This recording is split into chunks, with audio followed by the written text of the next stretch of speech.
So, Bechir, what inspired you to be an actor coming from Haiti and going to Miami? What was your inspiration? Like I said earlier, it was about being able to represent my country. You know what I'm saying? I wasn't supposed to be an actor. I wanted to be a lawyer like my dad. Coming from Haiti, he was a lawyer, he was a botanist, you name it, you know. I left when I was 13, private school, living the best life I could live in a country that you probably see and go, what? What do you mean? Yeah, we were doing great. But unfortunately, with the turmoil that always happens, you know, every 5 years, we had to flee the country and we had to start all over again. And so, at first, I wanted to just piggyback for what my brother was, my dad was doing, and wanted to become a lawyer and a criminal lawyer, and really, you know, education was so high in our family. But I fell in love with acting after I realized how crazy the judicial system is here, and how it's almost impossible to feel good about it, and how stressful I would be. And I was like, I'd rather play one on film. And it was by luck. My law teacher told me to take a class in the summer. She was like, take a theater class so you can have presence when you're in court. And I was like, all right, cool. Yeah, that sounds smart. And I did, and then I fell in love with it. And I was like, you know what? I think I'm gonna jump ship and I'm gonna just do that. And of course, my family was like, what are you doing? You're wasting your time. All the sacrifices that we've done, and this is what you wanna do. And then once I saw how the lack of us, you know, on screen, and I was like, I think I have an opportunity to do that. And I think God has put me in a specific path to the point where even in Jurassic, I demanded for me to be Haitian in that role. Because I was like, representation is huge. And so far, like I said, by the grace of God, He has placed me in so many roles that allowed me to be myself, from BMF to you name it. And hopefully it grows to a point where it becomes the norm. So that's one of the main reasons why I'm still doing what I'm doing.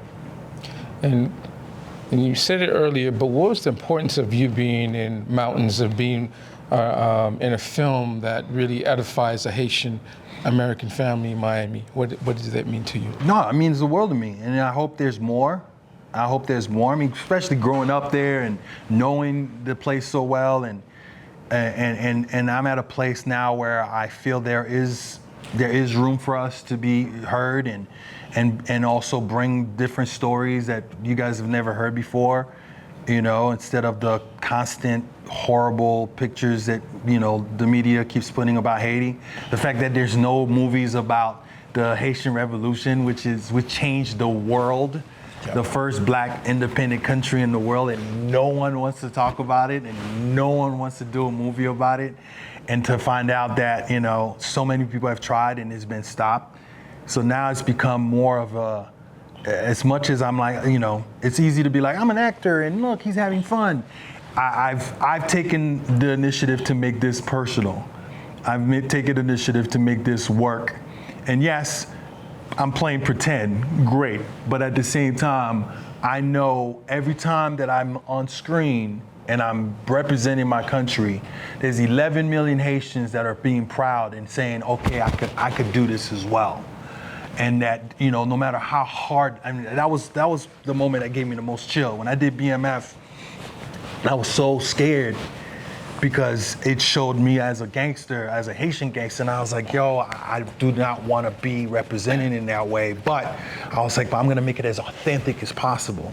And to see how many of my people coming up to me and saying, thank you for representing us correctly. Thank you for speaking the language correctly. Thank you for bringing us there. Now I'm going, oh, wow, I'm actually have a sense of responsibility and a sense of importance with this career than just, you know, become famous and make money. Shoot, do I want that? Who doesn't? But it's not about that for me anymore. Not anymore, ever. and the world rebirth, the representation of you being a Haitian and you pushing to actually be a Haitian character. I mean, it took courage to do that. Dude, even in BMF, I had to fight them for certain, moments that I was like, we wouldn't do that. We wouldn't do that. And they'd be like, well, can we just speak? And I'm like, nah. So, and it was funny to see how it changed the entire mind when it came out and they saw the reaction. And I told them, I said, you guys are about to do something that's different. And I'm proud. And I said, thank you. And I was so grateful for that. But I don't apologize for being Haitian, and I will never stir away from my culture. And so sometimes I'm pretty sure they look at me like, he's doing too much. But I'm like, no, I'm not doing enough. There's so much to be done, bro. Like, I'm only one person, and I'm hoping there's 100 of us out there, and hopefully in time we could just entertain. Right now we're in a fight. All of us are. Right now we are all in a fight, and we're all trying to survive, and we're all trying to figure out life. Yeah. And eventually in time, the hope is that we are able to do things that are fun, and we're happy, and we're just chilling and enjoying ourselves. But right now, the art needs to speak what's going on. We need to start using art to really tell people what's happening, and that's what has been in the history of since Shakespeare. Shakespeare would do it in front of the Queen, and if the Queen didn't like it, boom, you're not getting paid. So we have to speak up. So I think we're in a good time right now in our history when it comes to art, where we could literally express movies like this and express what's going on.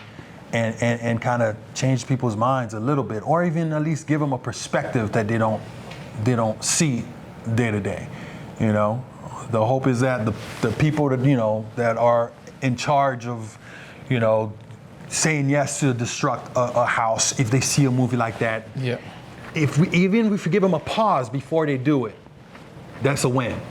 And the hope is to hopefully they ask this to stop.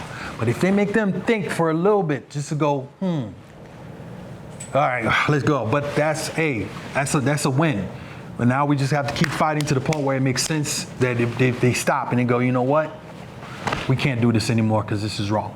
And they won't know that if there's no art, if there's no one that speaks it. Because, regular folks, they're too busy to work. They're too busy to work, man. They don't got time to be, and that's another point of this film. He doesn't have time to protest. He's got to work, bro. I ain't got time to tell you all how I feel about my feelings. I got to go work. So if you're an artist, this is your chance to tell their story, And how is your acting training helping you to do all these roles, from commercial work to theater, to narrative, independent, big films? How has your artistic training has helped you as an actor? Yeah, I mean, it's discipline, really. And I love, and I really think the fact that I wanted to be a lawyer actually helped me, because you have to do a lot of research when you're a lawyer. And I pretty much put that head on into my art. And so I did a lot of research. So I do a lot of research when I do a role, and I break it down. I break it down the year, and what's his education and all that stuff and everything like that. And you have people like David Mamet that said that doesn't matter, but I'm like, no, yeah. It does matter. So it forced me to have a discipline that, I used to say I always wanted to be the Michael Jordan of acting, because he knows every aspect of the game. It's not just scoring points, defense, from offense, from knowing his opponents, from knowing, they go to the left, they go to the right. I wanted to do the same thing with this art. I wanted to learn every aspect, from theater, from comedy, from improv, from commercials, you name it, so I don't get locked down. That's why, you'll see, I love when people don't even recognize me. I love it. I love it. I love when people go, "Dude, you look familiar." I'm like, yeah, cool. Because I want people to just enjoy what I'm doing, because the art is so authentic and so great that I do get lost in it.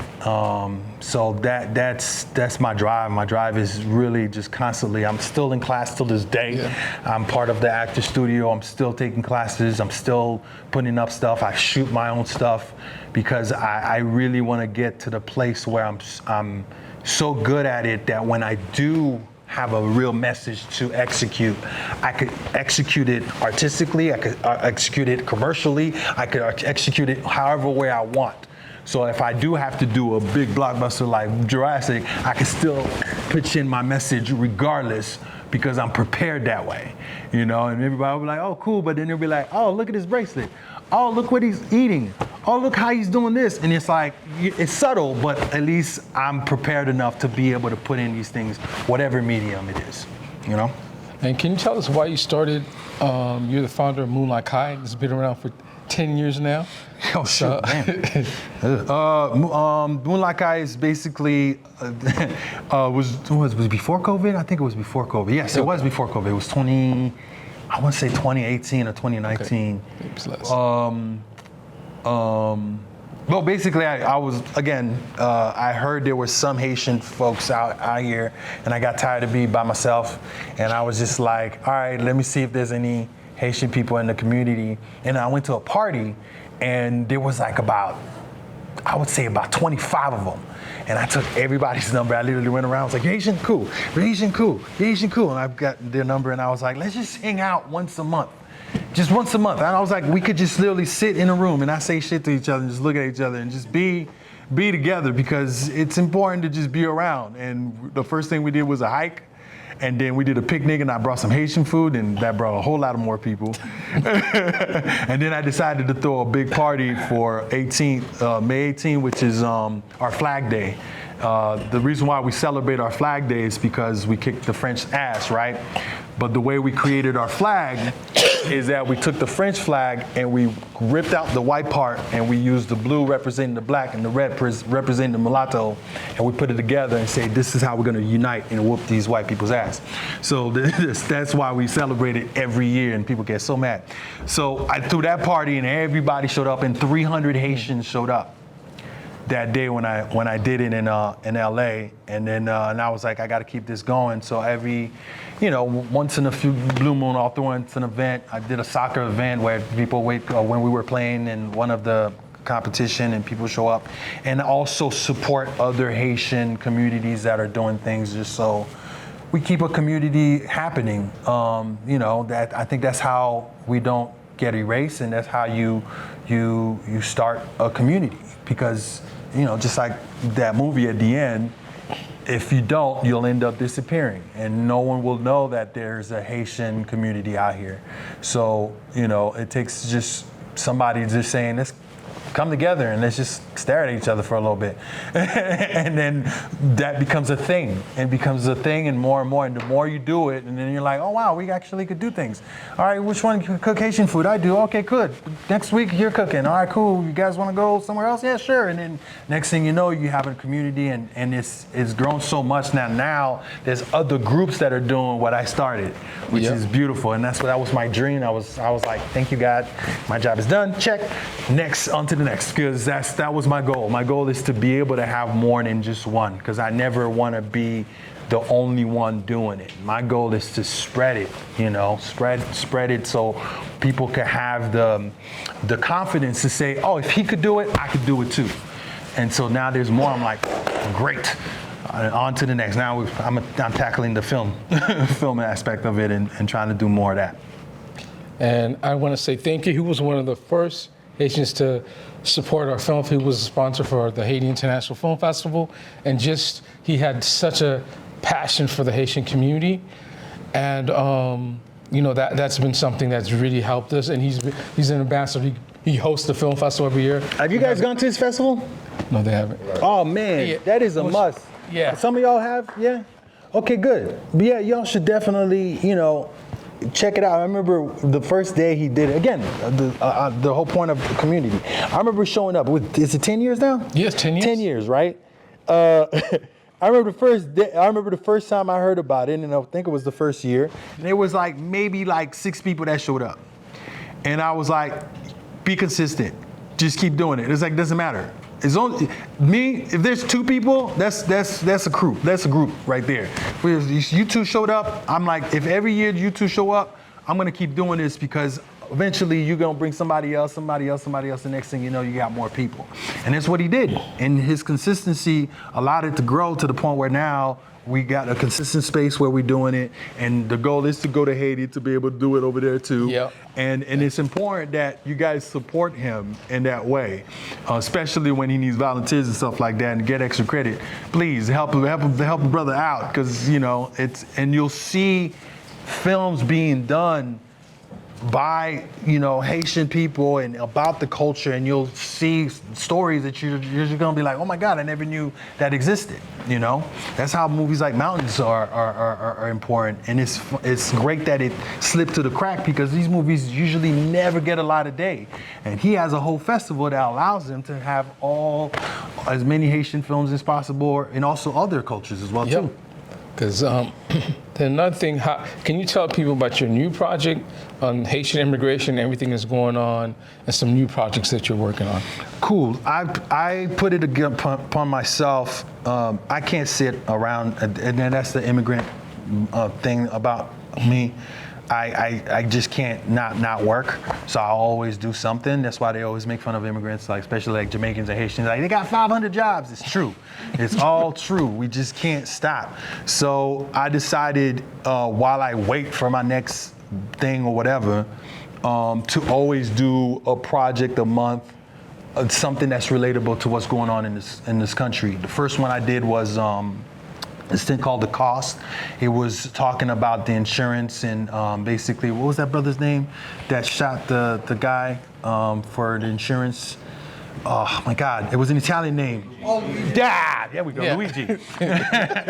Luigi, so I decided to do a piece about that, because I thought it was very important to not highlight the violence of it, but highlight the actual problems that some families are having when an insurance denies your claim. And so I did a short that, and this short just won an award 2 days ago, which was great. And then the new one that I just did a couple weeks ago, it's called Broken Hope, which is about a couple dealing with immigration. And, because we hear 500,000 immigrants are gonna get deported. And then we'll press a, sad face or a thumb down, and then we go on up on our day. But nobody really focuses on the effect that it does on people. So I decided to do a moment in somebody's house. You're basically a fly on the wall. And I took it from adolescent, the one hand, one shot, continuous shot of a couple dealing with hearing the news that they might be getting deported, and how it affects them. And that's gonna be in festivals as well too. It's on my Instagram. If you just follow me on Instagram, you can see all of those things. And then the next project that's coming out in December is Wonder Man, one of the Marvel new thousands of superhero. Never heard of them before, but whatever. But yeah, nobody knows. I was like, who the heck is Wonder? You mean Wonder Woman? It's like, nah, Wonder Man, but these MCU. Good, great. But excited about that one. It was another project where I was like, Haitian. I was like, they needed a Haitian dad, and I was like, I'll do it, and that's exciting. It's exciting when I know that millions of eyes are gonna be on these things, but at least now the culture is gonna be, oh shoot, what are they speaking? Oh wow, Haiti, oh cool, and force people to at least investigate and know more about it, which is kind of cool. Those are the three things that is happening. And what's happening in June? July 2nd, 4th of July, Jurassic Park's coming out. It's gonna be fun. It's a lot of fun. The joke that I have is that you guys are gonna think that it's fake, but we shot in location and we shot on film. Yeah, and it's probably the most stunning. It's so stunning. Like, there were times where I was sitting there and I thought I was on a set until I saw a snake. And I was like, oh, wait a minute, this is not a set. This is real life. The dinosaurs, of course, they're fake. But but the way Garrett shot this film, I think it's gonna be entertaining and fun, and it's bringing back just the fun of movies again, where you don't have to like constantly, think or it's just so exaggerated, or there's so much that you can't really know what the story is about. You're just seeing pretty pictures and explosions, and then you're like, what did I just see? And I think he slowed it down a bit, and also did an homage to Steven Spielberg by referencing certain movies like Jaws and what's the other movie that he used? Jaws is a big one. You'll see a lot of Jaws references in there, and in the original Jurassic Park as well too. And then the cast was fantastic. I could honestly say, working with like Scarlett, Mahershala, and Jonathan Bailey, which I came in as the independent artist that I am, coming in like, all right, I'm gonna have to deal with egos. I could honestly say these people were so kind and so great and so down to earth. I was shocked. I was actually very shocked because, again, the grace of God has allowed me to be in this movie. Because I remember the first day on set, I'm coming in, I'm like, I see Scarlett, I see Johnny, I see Mahershala, I see Rupert, and then I'm like, oh shoot, I'm in it too. Yeah. I was like, wait a minute, how is this happening? And they all know each other, and they're all looking at me like, and who are you? And I'm like, Bechir. Great, and so it was great to be able to be accepted in that platform, to know that I belong there. Because it's easy to fall into the trap of like, well, I'm all about doing some stuff like this and independent, But it was also great to be able to be in a movie like this and be able to go, cool, I held my own and belong, and also find ways to bring some art into it and to bring some heart into it and go, cool, I'm able to do that in this, which is great. This will be our last question. Then if you guys have some questions. So what is your secret sauce from Miami-Dade to these movies that you're in now, blockbusters? What keeps your drive, keeps your energy, and keeps you just continue to make excellent. Prayer. lots of prayer. That is my secret sauce. I ain't gonna lie to you. And consistency. I think growing up watching my dad and my mom, the way that they work, it's almost unfair to watch, your parents that are so hardworking. It almost makes you embarrassed to not work as hard. So I'm blessed that I had that example. So it forced me to be like, I gotta be great at it. If I'm gonna insult them by doing the arts, at least I gotta be good at it and reach a certain way that at least makes them go, okay, it was worth it. And I'm still, trying to prove it to them that it is worth it. Even with this, with Jurassic, they're still like, when are you going back to school? I'm like, Jesus Christ. Even when I pay the bills, they're still like, yeah, it's okay, but it's all good. But yeah, I think the secret sauce is, and also the drive of wanting to learn and staying in the learning aspect. I still am learning more, because I believe with the arts, as years goes, you have to adapt. Like, you can't, people that acted in the 90s, you have to kind of like, and you can see the difference. There are people that hold on to what they know, yep. and their acting kind of falls off because they're still acting like this in the 90s. I'm like, yo, this shit evolves. So I got to constantly know what's happening, character work to naturalism to clowning to everything. I'm always constantly from improving and what jokes are good now and all that stuff. That's why like a lot of the shows that they're trying to reboot, they don't work. It's because they're still stuck in the past. And I'm like, yo, there's a new whole world that we have to do. So staying in the aspect of learning has kept me going a lot. Just constantly wanting to know more has kept me going. Yeah. Okay. Any questions? Yeah. See? Do you have any ideas? And if you have, who are your main ideas right now when you were kids? Idol as far as what, film? No, generally. Oh, dad. My dad. The brother knew 5 languages fluently. The brother knew 5 languages, and I'm talking about fluently, bro. Like, it's insanity. The pressure that I have to follow this man, it's like that. I try not to talk about him because I'm embarrassed, because he's so smart. This man created his own way of doing math. Do you understand? Like, how like now y'all have all these new math? This brother was doing that in the 50s, bro, like saying, you know what, we could just solve this way. And I'm like, who are you? He became a botanist, and he figured out that tomatoes and potatoes, I guess because they end in O's, are family. So now he had a tree that tomatoes were on top and potatoes in the bottom. He grafted the trees together and figured out a way to do this shit. And I'm like, who are you, bro? So, it's not hard to, have an idol after that. It's like, oh, I'm good. And then, of course, Michael Jordan, because, his athleticism. See, the Haitian comes out. See, the Haitian comes out. How athletic he was. And also, again, his drive of always wanting to be better. I always admire anybody that's like, nah, I want to be better. He was like, man, I'm good at 3-pointers. I'm going to get good at 2-pointers. I'm good at 2-pointers. I'm going to work on defense. I'm good at defense. I'm like, I love that. It just makes me so happy, because I'm like, yes, you shouldn't just be happy with just one position.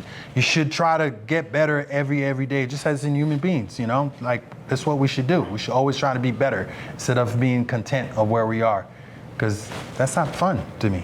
I don't know. It's just me. All right. Shazari, I know you're doing a project on Haiti. You're doing the research. I finished my project. I'm a political science major. Mm-hmm. And so I took international politics last semester, and we all had to individually choose a country, and I chose Haiti. Oh, nice. And I had a question about the film. But I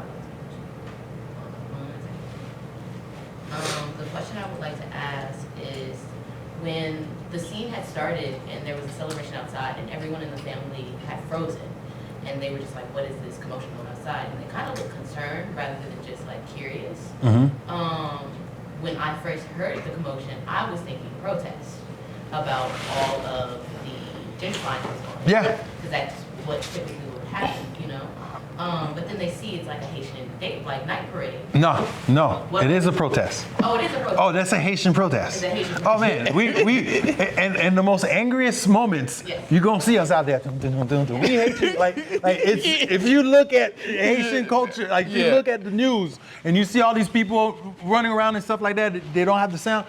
There's always music. We're a very musical people. Yep. That was our form of protest. Is by expressing our sound, by expressing our colors and the dancing and all that stuff. That's why, people always like, oh wow, we're such an interesting dynamic, because people have never seen that before. You know what I'm saying? And that's something that's been there for years. They talk about the dance and celebration and music before we went to war.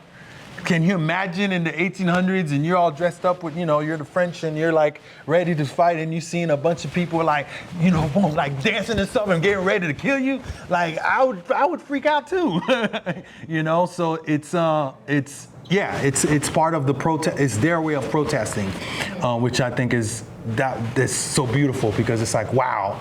And also celebration as well too, because I think we're very prideful of our culture. It's almost like we want to let you know that we're here, and so we're gonna make this noise to make you guys know, hey, we're here. And also, you seeing the beauty of it might change your mind, because we could sit around and be like, we won't move, and it's such an angry place that people are gonna be like, well, forget y'all. But if you're seeing this thing, you're like, what is that? I never seen something like that. Oh my God, this is so cool. And it's like, yeah, but at the same time, we're making a point. And it's like, oh yeah, all these people are gonna be gone. It's like, oh my God, that was so cool. They should do this every year. No.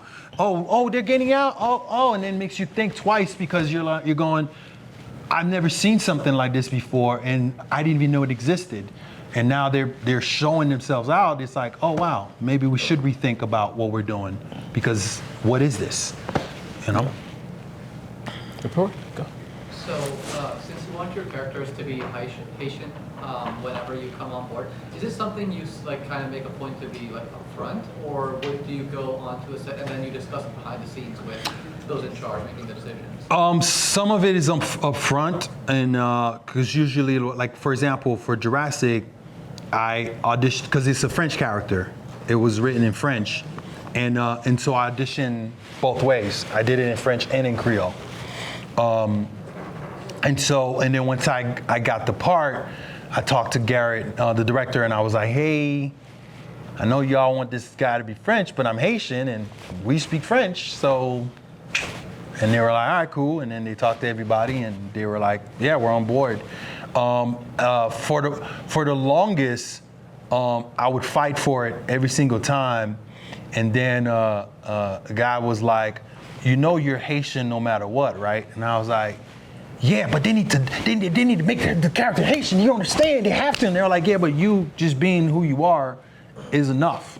And so I had to calm down by requesting that all the time, to the point where, I think just my presence alone, hopefully that is gonna be enough where people could go, oh, well, he's Haitian anyway, and therefore the character, because I'm using myself, I'm using all the ways that I am, and the way that I am is built from the culture that I've learned from my family and my Haitian culture and everything like that. So even when I am this American-ish guy, I'm not really the American-ish guy because I'm still me. I'm still the Haitian Bechir. So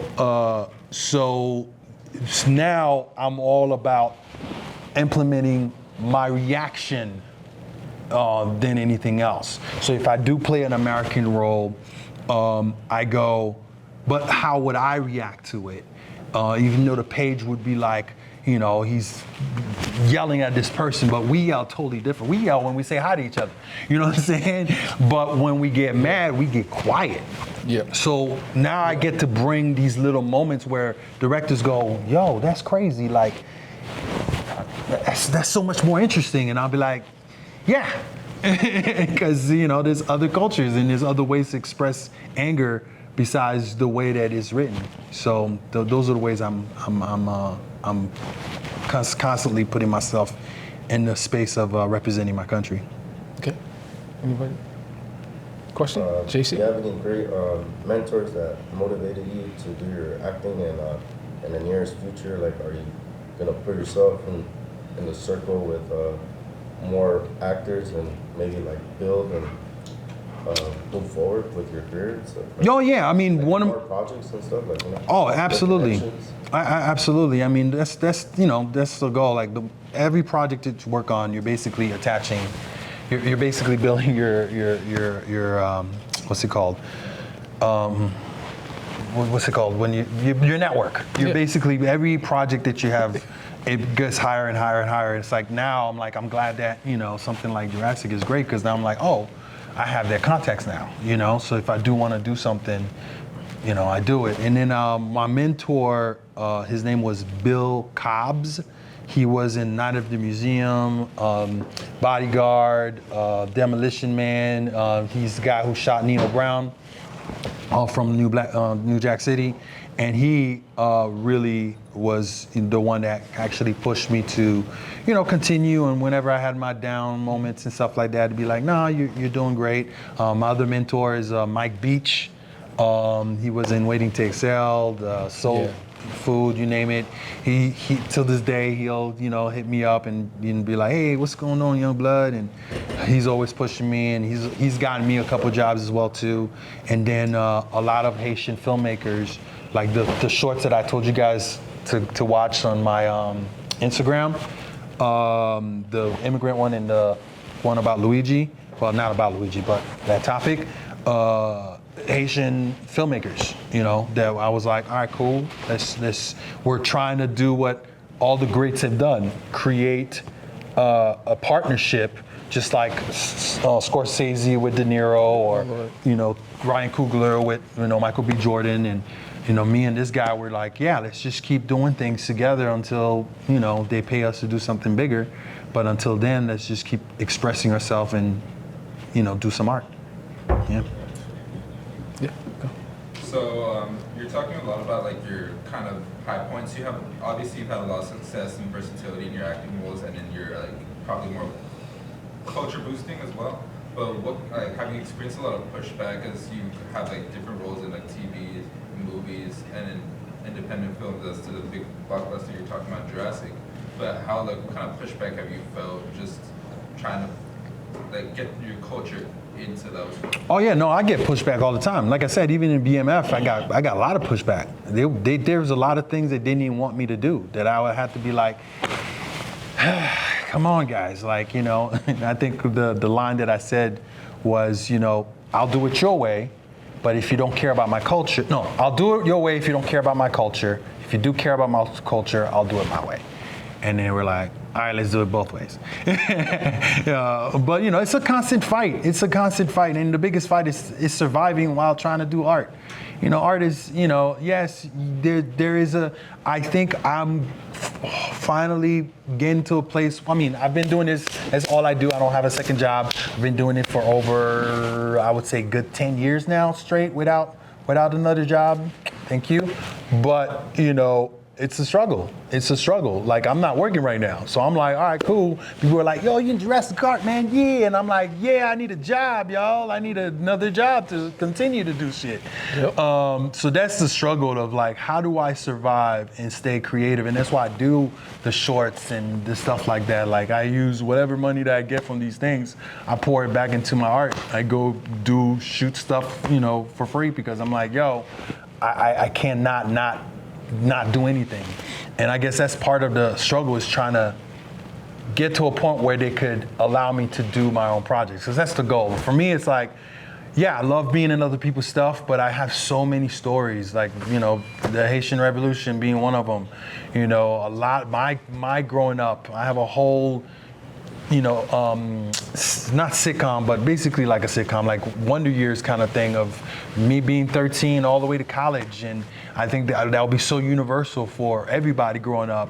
And it's also like a showing how America affected me positively and negatively. But at the same time, we've seen somebody fighting for the stuff. There's so many things. But you know, the thing is with struggle for Haitian people, we're so used to it. It's unfortunate, but we are, that I don't look at it. It's more of like an obstacle than it is like, oh man, this is a pushback. For me, it's like, all right, I can't do it this way. All right, I guess I'll go this way then. Oh, I can't go that way. All right, then I gotta go this way. And we are relentless, and we can't stop. Like, we're resilient. That's one of the major aspects about us, that we're resilient.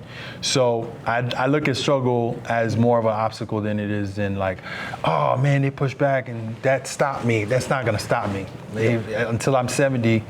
Because that's when I gave my time to stop. I'm not gonna stop, you know. I was wondering, so when you accept a job, like even say if it's a smaller role, like if it's commercials, like if it's a commercial or like an under 5, do you usually have a lawyer review your contracts and negotiate for you? Or like sometimes if it's not like a bigger role, like Jurassic Park, Yeah, my manager, you know, I got my manager and all that stuff. They look at it. At the end of the day, I mean, what I tell people, especially if it's a Haitian project, I'll always like, contact me. If it goes to them, they're gonna be like, no. There's no way they would have let me do this. Monica contacted me specifically, like through Instagram. She hit me up. She was like, love your work, man. We love it. They would have said no so quick, because they're like, no, they want to make money. And I'm not, hey, it's a business. So I get it. So usually I tell people, just contact me, because then that way we could figure it out ourselves. And you know, if it comes into contracts, if like she wasn't, you know, it was SAG, it was a SAG project, but it was like ultra low budget. So I was just like, let's not worry about too much about, you know, payment and all that stuff. Let's just get it done and be done with it. But you know, it's at the end of the day, it becomes a personal thing between me and whoever wants to do whatever level it is. If it's something that's up the level, I'll go, all right, cool, contact my peoples, and they take care of it. But independent stuff, I usually take a look at it and go, okay, cool, this makes sense. This makes, you know, it's worth it, I'll do it, you know? Okay.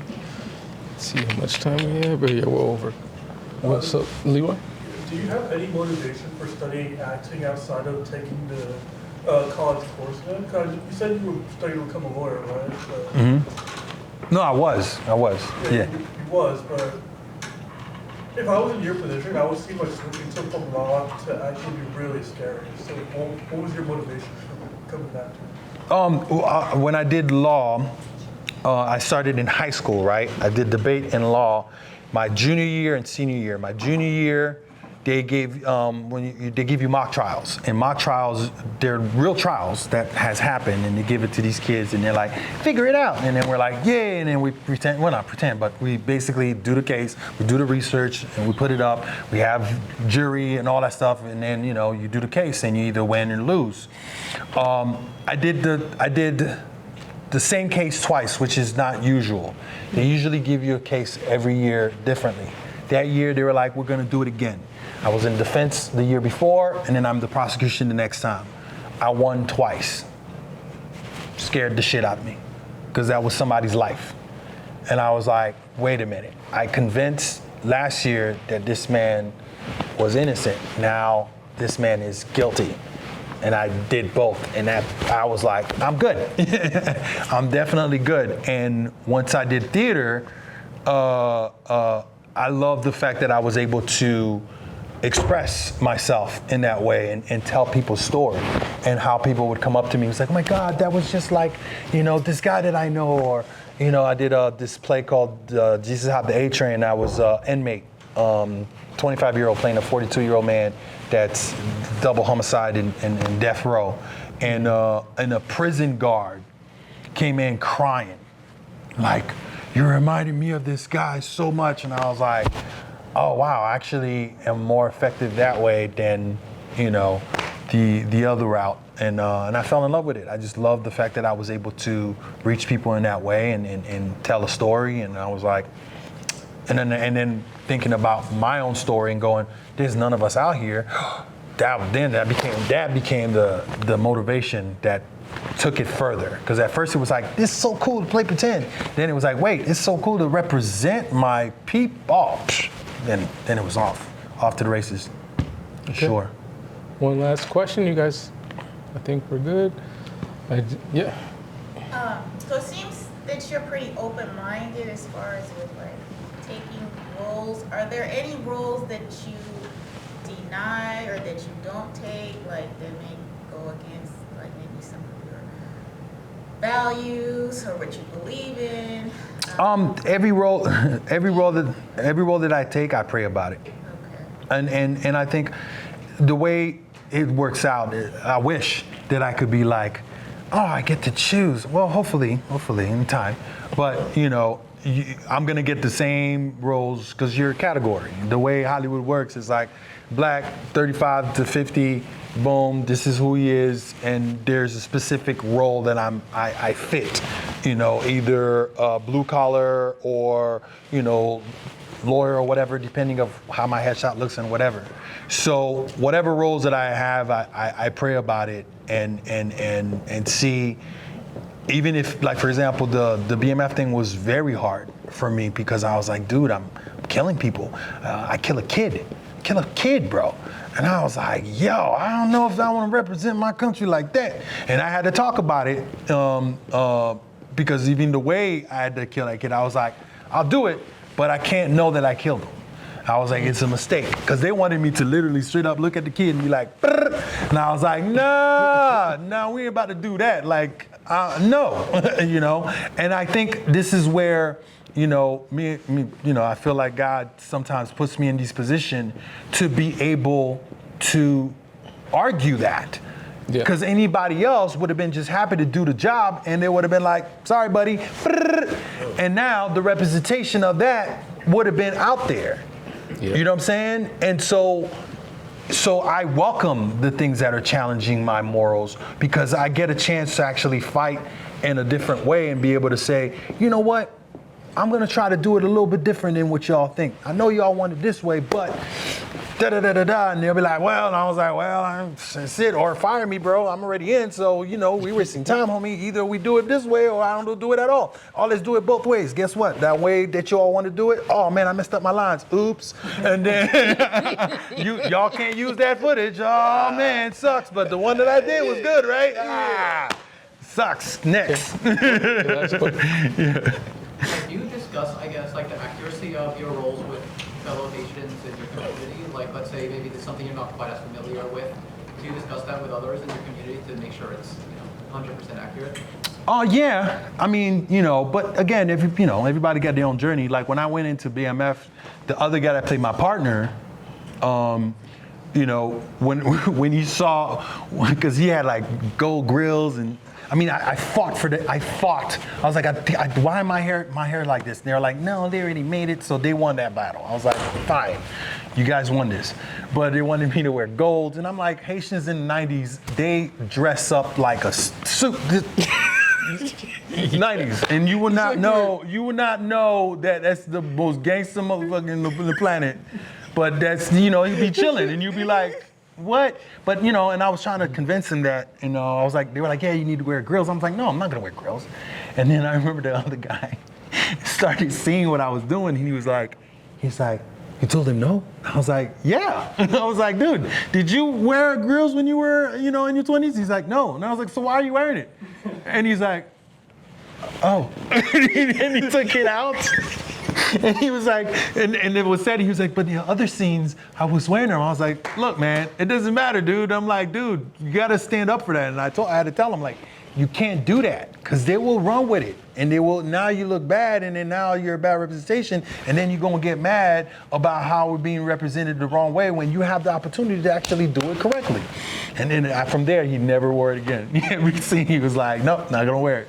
So it's kind of cool. I think a thing that he's really saying is Haitians having that independent mentality of like, they're in a situation, but we're like, there's some things that we're like, some of us are not gonna compromise. Yeah, but our at the values. same time, It matters. and it's hard. That's why I'm like, I'm blessed.